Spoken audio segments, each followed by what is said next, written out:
As a new agent, it can be tough to show value. So how do you portray value as a new agent, as a rookie? Watch every second of this video, and I'm gonna show you how. Let's go. Hey, what's up? My name is Chris Martin, real estate agent, investor, and coach. And if you have not already, do me a favor, subscribe to the video, and let me know that you like this piece of content that you watch in. Drop a comment in the comment section, I appreciate that. So just a couple of things in this video that I wanna share with you guys on how to show value as a brand new agent. One of them is confidence. Now that's easier said than done because as a new agent, that's something that you probably don't have. You don't have much confidence, you haven't done any transactions, or if you did, not that many. So how do you show confidence as a new agent? You do something that you may have heard before. It's called practice. Practice. What are we talking about? Practice, man. What are we talking about? Practice? Practice. What type of practicing can you do as a new agent? You can role play. You can role play to yourself. It always helps if you have someone else, whether it's another agent or not. They don't even have to be in the business. This can be a significant other, a sibling, whatever. You can actually go through what your listing presentation would be or your buyer presentation would be and role play through that.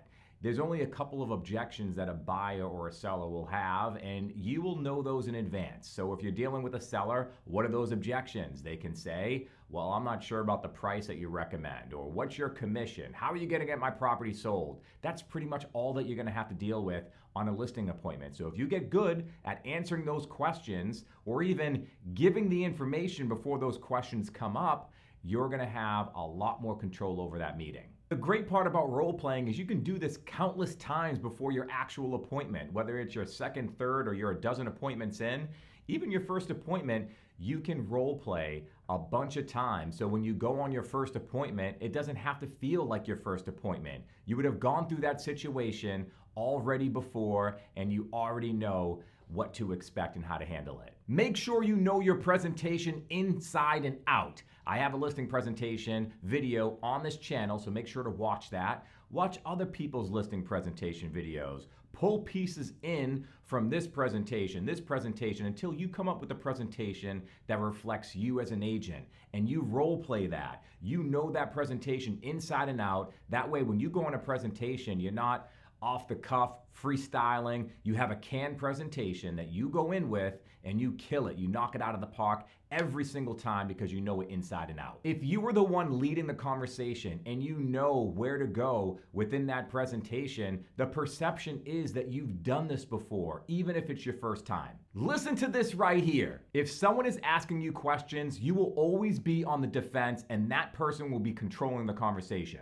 Most people think that if you're talking more, you're controlling the situation. Those people have no clue. The truth is, if you're asking questions and the other person is talking more, you're actually in a position of power, and that's where you want to be. You may think as a rookie agent, I have nothing to bring to the table. I can't show them the houses I've sold. You won't be able to show them that now. Eventually, you'll build up a resume to say, hey, I sold this house, I sold that house. So what do you do if you don't have those houses to show? You can share with them company information to know that you're part of a legitimate brokerage. Show them some company statistics, some company houses that have sold, and have that be your credibility. It's not something that you have to sit on for a whole lot of time. Show them that and then move on to what separates you from other agents, your plan of action. Your plan of action is how you're gonna get a home sold. This is your marketing approach to how you're going to sell a property. And this is probably the most important part of the presentation. Be excited about the things that you do to sell a house. Well, I use professional photography, Mr. Seller. So what? Everyone uses professional photography. How are you gonna articulate that in a way that separates yourself from other agents? Hey, take a look at this picture from my photographer on a recent property that was photographed.